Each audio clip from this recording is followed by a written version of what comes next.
अल्हम्दुलिल्लाहि रब्बिल आलमीन वलाक़िबतु लिल-मुत्तक़ीन अस्सलातु वस्सलामु अला सय्यिदिल मुरसलीन व अला आलिहि व अस्हाबिहि अजमईन अम्मा बाद अऊज़ु बिल्लाहि मिनश शैतानिर रजीम बिस्मिल्लाहिर रहमानिर रहीम सिरातल लज़ीना अनअमता अलैहिम सदक़ल्लाहुल अज़ीम व सदक़ रसूलुहुन नबियुल अमीनुल करीम। आइए और आप अक़ीदत व मोहब्बत के साथ दरूद पाक पढ़ें। अल्लाहुम्मा सल्लि अला सय्यदना व शफ़ीना हबीबना मौलाना मुहम्मदिन मुबारक वसल्लम सलातु व सलामुन अलैका या रसूलल्लाह। मोहतरम हज़रात, तकरीर आप लोग सुन चुके हैं। एक जामे माने खिताब आप लोग समाअत फरमा चुके हैं और मेरे बाद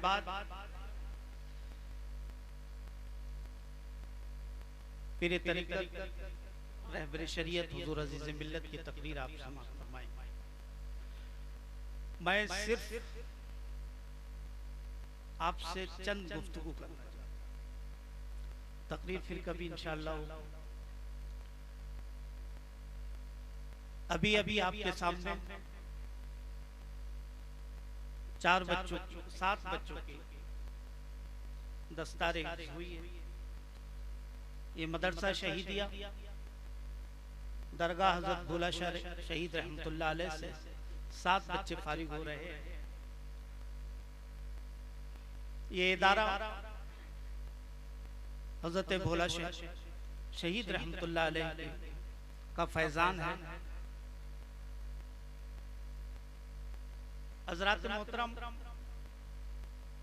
मैं सिर्फ ये अर्ज करना चाहता हूँ कि ये इदारे हमारी जान है, हमारी शान है, हमारी आबरू है, हमारी पहचान है। ये इदारे, इन इदारों से हमारा तशख्खुस बरकरार है और इन इदारों की ज़रूरत हमारे लिए इतनी ही है, बल्कि उससे ज़्यादा है। जितना हमें खाने पीने की ज़रूरत है उससे कहीं ज़्यादा इन इदारों की ज़रूरत है, क्योंकि ये इदारे हमें शऊर ज़िंदगी भी अता करते हैं और शऊर बंदगी भी अता करते हैं। यही इदारे हमें अखलाक, नबी का अखलाक पेश करते हैं, नबी का किरदार बताते हैं, बुजुर्गों की सीरत।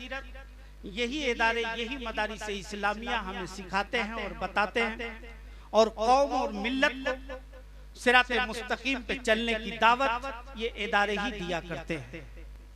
आप तारीख का मुताला करेंगे, जिस बुजुर्ग की बारगाह में जिस बुजुर्ग को भी देखेंगे तो उस बुजुर्ग ने, उन औलिया ने, उन हमारे बुजुर्गों ने, असलाफ ने पहले दरसगाह से ताल्लुक किया है, फिर वो विलायत की मंजिलों को तय किया है। जिस तारीख को भी, जिस बुजुर्ग को भी आप देखेंगे तो पहले उन्होंने अपने बुजुर्गों की बारगाह में 2 ज़ानुए अदब तय किया है और इल्म शरीयत हासिल की है। फिर उसके बाद जो है तरीकत भी सीखा और विलायत के दर्जात बुलंद किए हैं, विलायत के दर्जात पर फायज हुए हैं। आगे बुलंदियां मिलती गई हैं, लेकिन वो मदरसों से पहले जुड़े हैं। पहले जमाने में मदरसे इस अंदाज के नहीं होते थे जो आज के जमाना है।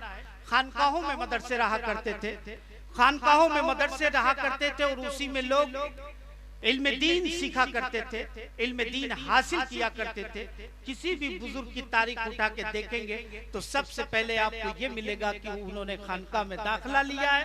खानका कह लीजिए या मदरसा कह लीजिए, पहले मदरसे में उन्होंने दाखिला लिया है, उसके बाद जो है विलायत की मंजिलें तय। एक बुजुर्ग का वाकया बताता हूँ, रुखसत हो रहा हूँ। दिल्ली की धरती है, हजरत कुतुबुल अक़ताब हजरत बाबा कुतुबुद्दीन बख्तियार काकी रहमतुल्लाह अलैह की ज़ात मुक़द्दस है। जब आप 4 साल कुछ महीने के हुए तो वालिद बुजुर्गवार उनको लेकर, वालिदा मोहतरमा, उनके वालिद बुजुर्गवार का इंतकाल हो चुका था। वालिदा मोहतरमा उनको एक शेख के पास एक मदरसे में, खानका में लेके जाती हैं और कहती हैं कि मेरे बच्चे का दाखिला ले लीजिए और इसको हाफिज कुरान बना दीजिएगा। शेख ने कहा कि ठीक है, मैं आपके बच्चे का दाखिला ले लेता हूँ और वादा करता हूँ कि मैं इनको हाफिज कुरान बना दूंगा। वक्त गुजरता गया, सुबह दाखिला हो गया, माँ जो है बच्चे को छोड़कर मदरसे में छोड़कर चली आई और जब दोपहर का वक्त होता है हजरत कुतुबुल अख्ताब जो है मोहल्ले के बच्चों के साथ उनकी उंगलियां पकड़ के घर तशरीफ लाते हैं। दोपहर का वक्त हो गया है, देर हो चुकी है, जोहर की अजान हो गई है। जब वो घर पहुंचते हैं तो अपनी माँ से कहते हैं, ए वालिदा मोहतरमा, मुझे भूख लग रही है, मुझे खाना दे दीजिए। अम्मी ने उस वक्त जवाब दिया था कि बेटा तुमने बिस्मिल्लाह पढ़ ली है, रहमान, उसको रहमान भी पुकारा है, उसको रहीम भी पुकारा है, अब तुम मुझसे खाना मत मांगना, तुम अल्लाह से खाना मांगना। आज से तुम अल्लाह से खाना मांगना। कुतुबुल अख्ताब कहते हैं कि अम्मी ठीक है, मैं अपने रब से खाना मांगू। तो माँ कहती है, बेटे जोहर की अजान हो चुकी है, पहले तुम नमाज पढ़ लो, वजू कर लो, नमाज पढ़ लो, और नमाज के बाद जब तुम अल्लाह से दुआ करोगे तो परवरदिगार तुम्हारी दुआ कबूल फरमा लेगा। जब वालिदा ने ये कहा है तो हजरत फौरन वजू करते हैं और वजू करके मुसल्ला बिछाते हैं और मुसल्ला बिछा के नमाज पढ़ने के लिए तैयार हो जाते हैं। नमाज पढ़ने खड़े हो गए। इधर माँ ने जल्दी से 3 रोटी तैयार की और इधर जब तक कुतुबुल अख्ताब नमाज मुकम्मल करते, जिस तख्त पे बैठकर रोजाना वो खाना खाया करते थे, उस पर वो रोटी रखती है और चादर बिछा देती है और कुतुबुल अख्ताब इधर नमाज मुकम्मल करते हैं। जब कुतुबुल अख्ताब ने नमाज मुकम्मल कर ली है, उस तख्त पे चढ़ने लगे तो चादर खींचते हैं और जैसे चादर खींची है तो उसमें से 3 रोटी मिल गई। जब 3 रोटी मिल गई तो कुतुबुल अख्ताब कहते हैं कि मेरे परवरदिगार ने मेरी नमाज भी कबूल कर ली, मेरी दुआ भी कबूल कर ली और मेरे अल्लाह ने मुझे खाना अता कर दिया है। ये वक्त जब गुजरता रहा, इस तरीके से ये रोजाना स्कूल मदरसे जाते थे, मदरसे से आते थे, दोपहर में खाना नमाज पढ़ते थे, माँ रोटी तैयार करके रख देती थी। 2 साल तकरीबन गुजरे थे, हजरत हाफिज कुरान हो चुके थे, कुरान मुकम्मल हिफ्ज कर लिया था, 2 साल हो चुके थे। एक रोज इत्तेफाक ये हुआ कि हजरत मदरसे गए थे और माँ पड़ोस में किसी की अयादत के लिए चली गई थी। अब जब अयादत के लिए गई थी तो वहाँ पे मोहल्ले की औरतों से मुलाकात होती, कुछ देर हो गई। जब कुछ देर हो गई, बातचीत होने लगी, हजरत की छुट्टी हो गई। जब हजरत की छुट्टी हो गई और इधर माँ को ख्याल आया कि आज कुतुबुद्दीन की छुट्टी हो गई होगी, घर जाएगा तो आज इसको रोटी नहीं मिलेगी। माँ इधर रोने लगती है, फौरन चादर डालती है, घर से बाहर निकलती है और माँ अपने रब से इल्तिजा करती है, मेरे परवरदिगार, मेरी जिम्मेदारी थी कि कुतुबुद्दीन को मैं मुसल्ले तक पहुंचा दूं। तेरी जिम्मेदारी है मौला, तेरे जिम्मे करम पे है कि तुम उसको मुसल्ले पे कायम रख। रोती जा रही है और रोते रोते वो घर पहुंचती है।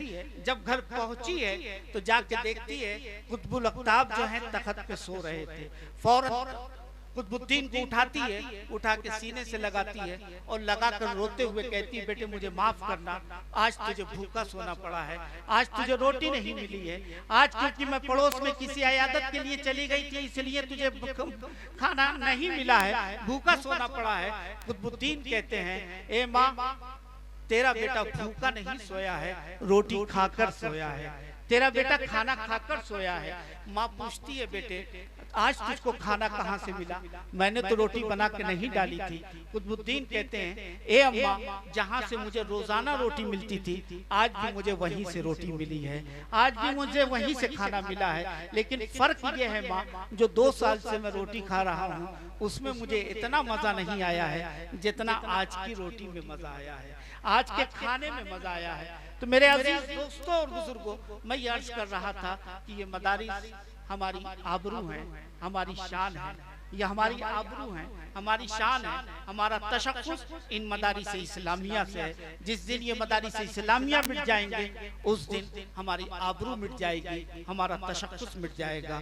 इसलिए इनकी हिफाजत करना जरूरी है, इनकी हिफाजत करिए और इसका ताउन कीजिए, जैसे भी हो दाम दिल में कद में सुख ने इनका ताउन करके सवाब को मुस्तहिक होइए और अपनी आने वाली नस्ल की हिफाजत फरमाइए। वमा अलैना इल्ला अल बलाग।